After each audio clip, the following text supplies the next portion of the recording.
চরিলাম বিদ্যালয় পরিদর্শকের অধীন পূর্ব পদ্মনগর উচ্চ বুনিয়াদী বিদ্যালয়টি বিভিন্ন ধরনের সমস্যায় জর্জরিত। স্কুলে নেই ডাইনিং হল, যার ফলে শ্রেণীকক্ষের বেঞ্চ সরিয়ে শ্রেণীকক্ষের মধ্যেই খাওয়ানো হচ্ছে ছাত্রছাত্রীদের। নেই বাউন্ডারি, নেই বিজ্ঞান শিক্ষক, নেই হল ঘর।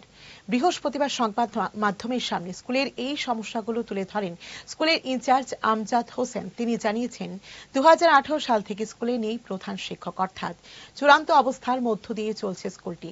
এই সব সমস্যার কারণে এই স্কুলের নানান কাজ সময়ে সম্পন্ন হচ্ছে না বলে অভিযোগ করেন তিনি। আমাদের স্কুলে তো যে ডাইনিং হল নাই, তার জন্যই তাদের সবাইকে একসাথে কইরা ক্লাসরুমের মধ্যে তাদের খাওয়াইতে হয়, পরিষ্কার পরিচ্ছন্নভাবে ক্লাসরুমে খাওয়াইতে হয়।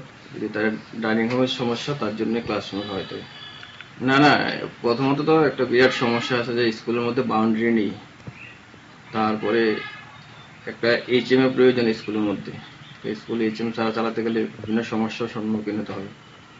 তারপরে সায়েন্স টিচারও নেই স্কুলের মধ্যে, গ্রুপ ডি নেই, আরো আনুষঙ্গিক বিভিন্ন সমস্যা আছে স্কুলের মধ্যে। মেইনলি গ্রুপ ডি সমস্যা, HM এর সমস্যা, ডাইনিং হল, বাউন্ডারি এবং বিভিন্ন আমরা প্রোগ্রামও করতে হয়।